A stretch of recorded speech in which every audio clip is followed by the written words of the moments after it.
Certo dia, César estava dirigindo sua carreta na estrada, sonhando em voltar para casa e desfrutar de um jantar delicioso em um ambiente tranquilo. Ele ficou ao volante o dia todo até anoitecer, e a estrada ficou bastante vazia. De repente, à distância, na beira da estrada, viu uma figura estranha envolta em preto. Era uma mulher que estava acenando na esperança de parar algum veículo. César freou, já era noite, e pensou que não poderia deixar uma pessoa sozinha a essa hora.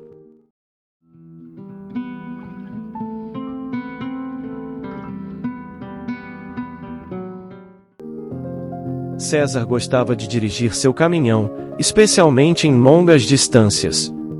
Ele adorava estar na estrada, conhecer novos lugares. Desta vez, estava sozinho, sem seu parceiro de trabalho. Ultimamente, seu antigo colega estava frequentemente doente, e desta vez, não veio trabalhar. Mas César não sentiu falta da companhia.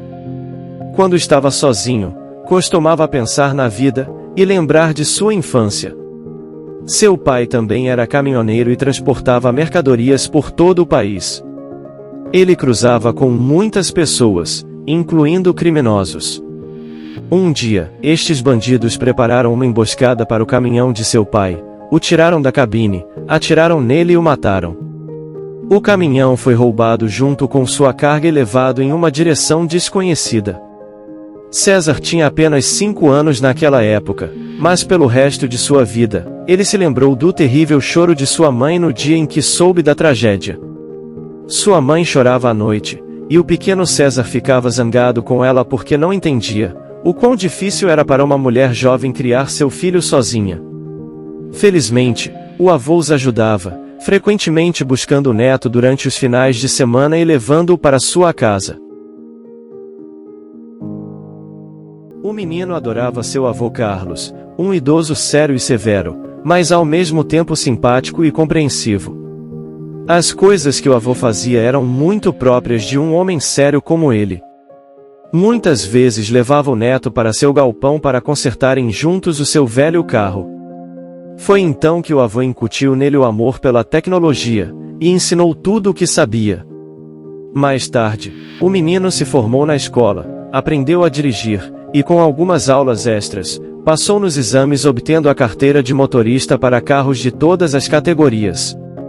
Ele entrou no exército como um verdadeiro profissional ao volante, e o comandante da unidade estava orgulhoso dele, colocando-o como exemplo para os outros, por sua habilidade em manusear o tanque e também por mantê-lo em perfeitas condições técnicas.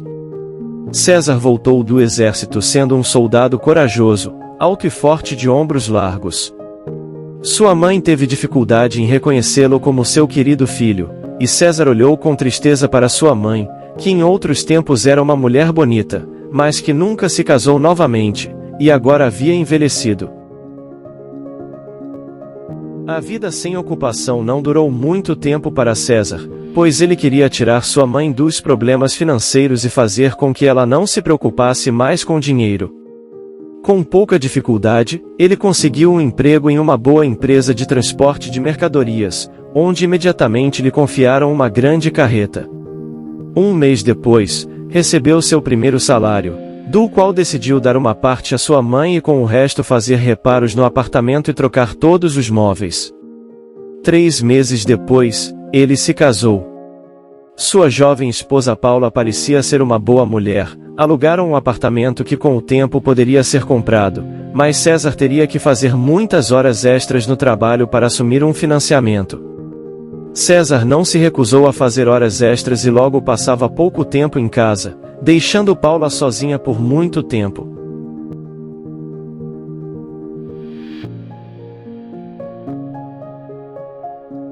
Seu colega de trabalho o avisou que trabalhar demais, muitas vezes, trazia problemas para os maridos que deixavam suas esposas sozinhas, e no final ele estava certo.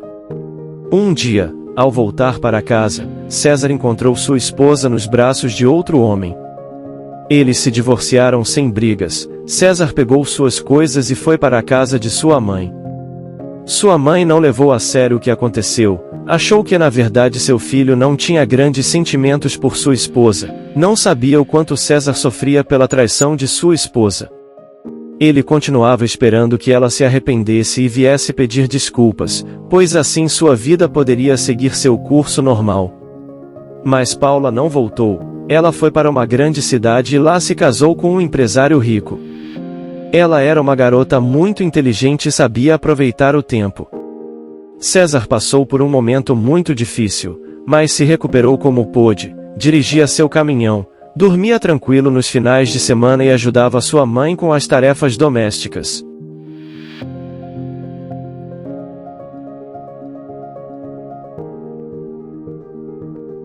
Certo dia, César estava dirigindo sua carreta na estrada, sonhando em voltar para casa e desfrutar de um jantar delicioso em um ambiente tranquilo.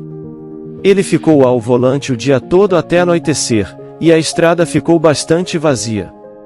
De repente, à distância, na beira da estrada, viu uma figura estranha envolta em preto. Era uma mulher que estava acenando na esperança de parar algum veículo. César freou, já era noite, e pensou que não poderia deixar uma pessoa sozinha a essa hora. De repente, entrou em sua cabine uma freira. Ela o cumprimentou e fez o sinal da cruz energicamente, e voltou-se para César para agradecer sua gentileza. O rapaz estremeceu, exclamando em silêncio quão bela ela era. Sob a batina preta, ele foi olhado por enormes olhos verdes que apenas princesas de contos de fadas podem ter. Muito obrigado, disse ela. É que eu não sabia o que fazer, já é muito tarde e não há ninguém por aqui. Estou com muito medo dos ladrões. César, agindo como se fosse um motorista experiente e talvez um pouco arrogante, respondeu com calma que nos tempos atuais, devemos ter medo das pessoas e não de lobos. Com a quantidade de criminosos que há por aí, eu não sei.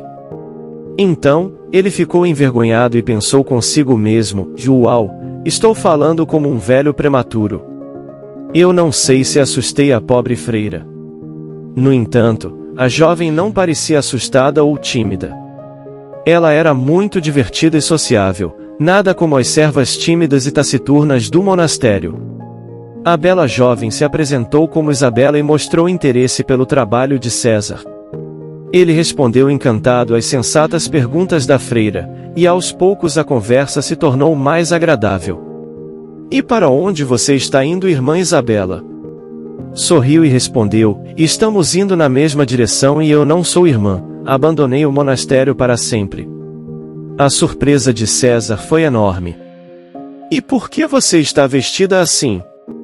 Porque no lugar de Deus não colocaram nenhuma boutique de moda, então tive que viajar vestida assim, respondeu Isabela rindo. Mas depois ficou triste e acrescentou, preciso ver meu pai pela última vez. Ele está morrendo e quero pedir perdão. A freira superior não me deteve, me abençoou e me deixou partir. Isabela contou a César sua triste história. Seu pai era um homem de negócios rico e muito conhecido nos círculos empresariais.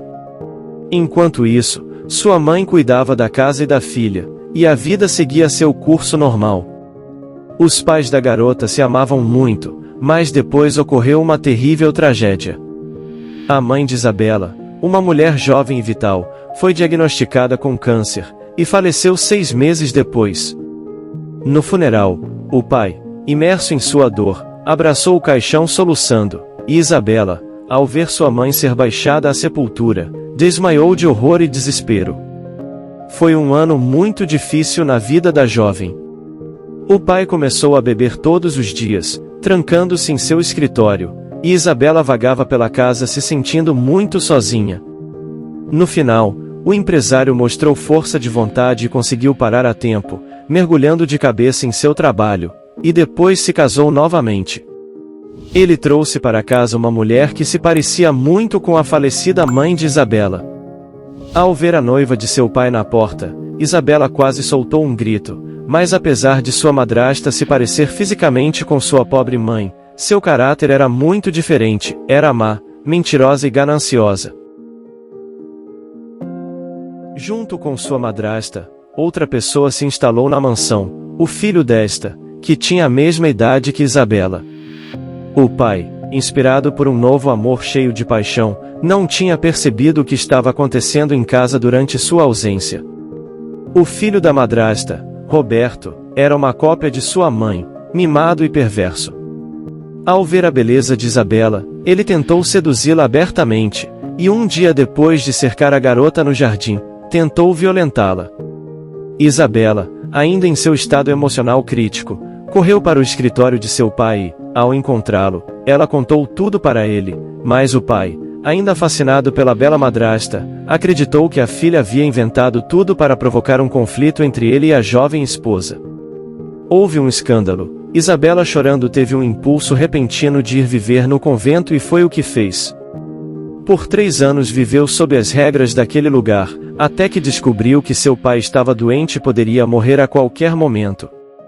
Sentiu que não poderia mais estar entre as paredes do convento, rodeada de irmãs modestas e tranquilas.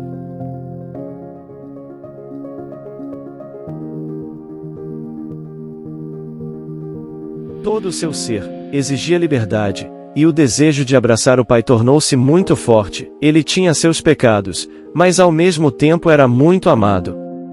Foi assim que Isabela se encontrou à beira da estrada que levava à cidade de sua infância, onde estava localizada aquela bela mansão em que seu pai estava morrendo, envolto em lençóis de seda. A única coisa que não sei é se vou poder entrar na casa. Minha madrasta e seu filho são capazes de não me abrir a porta, disse a garota com tristeza. César ficou pensativo por um instante. Olha, querida, sozinha você não vai conseguir fazer nada. Segundo vejo, Roberto é um pilantra, então é melhor eu ir com você, só que antes vamos passar por alguma loja e comprar outras roupas para você. Não será uma boutique, mas prometo que você não parecerá uma qualquer da cidade. César entregou a mercadoria, deixou seu caminhão na base e depois sentou-se para esperar Isabela sair da loja de roupas. Quando ela finalmente saiu, com sua elegante maneira de andar, vestida com roupas simples, mas atraente, ele percebeu que tinha se apaixonado por aquela garota como um louco perdido, e que era para sempre.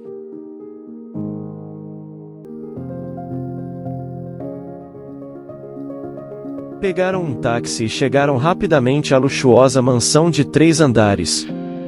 Um segurança que reconheceu imediatamente a antiga proprietária da casa, abriu a porta para eles. Isabela e César subiram a espaçosa escada de mármore e se dirigiram ao quarto do empresário. Ao abrir a porta, a jovem viu um velho demarcado pelo tempo, deitado na cama, e se jogou sobre o moribundo, abraçando-o, chorando. O velho doente olhou para sua filha com os olhos cheios de angústia. Perdoe-me, querida filha, sinto-me muito culpado diante de ti. Isabela fez com que César se aproximasse da cama. Pai, quero apresentar-te uma boa pessoa. O idoso estendeu a mão para César, que parecia dissecada. Meu nome é Valério, estou encantado em conhecer o companheiro da minha filha. Os homens apertaram as mãos. Então a porta do quarto se abriu de par em par, e uma voz feminina foi ouvida: querido, acorde, o notário chegou. Você não gostaria de deixar sua querida esposa sem nenhuma herança, certo? Uma mulher alta e muito arrumada entrou no quarto acompanhada de um jovem com uma camisa chamativa e um homem vestido com terno. Era a madrasta, seu filho Roberto e o notário. Todos ficaram em silêncio imediatamente. Roberto ficou boquiaberto, enquanto o notário, percebendo que algo estava errado, saiu correndo do quarto. A madrasta, por outro lado, começou a soltar insultos, e seu belo rosto se tornou horrendo, com uma cara repugnante. O que essa freira está fazendo aqui? Não é o suficiente ter acusado meu filho de algo que ele não fez? Agora você vem por mais? Isabela estremeceu e disse baixinho que ela pode dizer o que quiser, tanto faz. Esta casa é dos meus pais. O melhor que ela pode fazer é ir embora daqui o mais rápido possível. César se aproximou da mulher sem dizer uma palavra e segurando-a pelo cotovelo, a conduziu para fora do quarto. Ele encontrou uma porta e empurrou a madrasta para o que parecia ser um quarto escuro, mas era na verdade um armário. E então girou a chave na fechadura. Roberto adotou uma posição de luta que fez todos no quarto rirem. César o levantou pelo colarinho sem nenhum esforço e o levou até onde estava sua mãe, ou seja, o armário. Dessa forma, os dois parentes não iriam sentir falta um do outro. Isabela chamou o segurança e seu pai tentou se levantar, respirou fundo e contou uma história que surpreendeu a todos.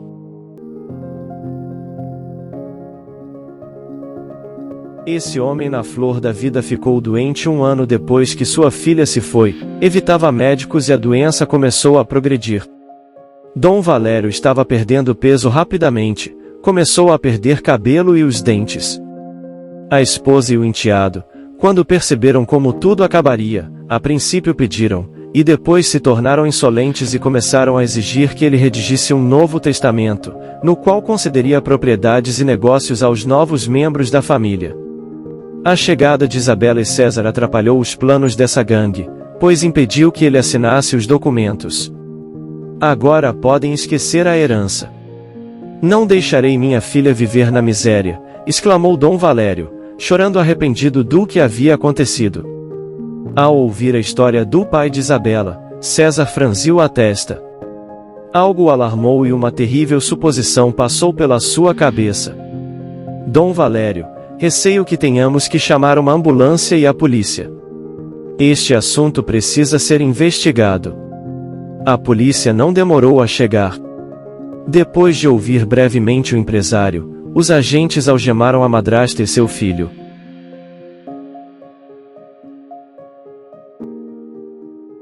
César não estava errado. Uma análise mostrou grande concentração de uma substância venenosa, presente no sangue de Dom Valério, que o estava matando lentamente. Pouco a pouco, o homem foi se recuperando, embora os médicos ainda não se atrevessem a dar prognósticos otimistas. Sua esposa e seu enteado estavam detidos aguardando julgamento, e enfrentavam um grave crime que provavelmente resultaria em uma longa pena de prisão. Isabela assumiu o controle da grande empresa de seu pai, e o fez muito bem. César e ela formaram um casal e se amaram muito. Eles apresentaram uma solicitação para registrar seu casamento, e já estavam se preparando para as festividades.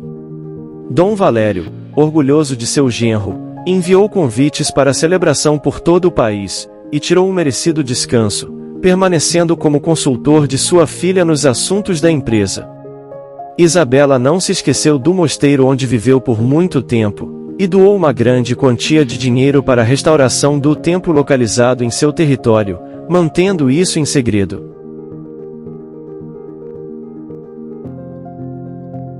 Chegamos ao final desta história fascinante, onde a jornada do jovem César cruza com os caminhos da bela freira. Juntos reuniram forças para reparar o mal que estava sendo intentado contra a jovem e o seu pai. Agora gostaríamos de convidar vocês, nossos queridos espectadores, a se inscreverem em nosso canal e acompanharem outras histórias fascinantes como esta. Comentem abaixo o que acharam do vídeo e compartilhem com seus amigos e familiares. Juntos, podemos explorar as profundezas da imaginação e aprender lições valiosas que podem nos ajudar em nossas próprias jornadas. Obrigado por assistir.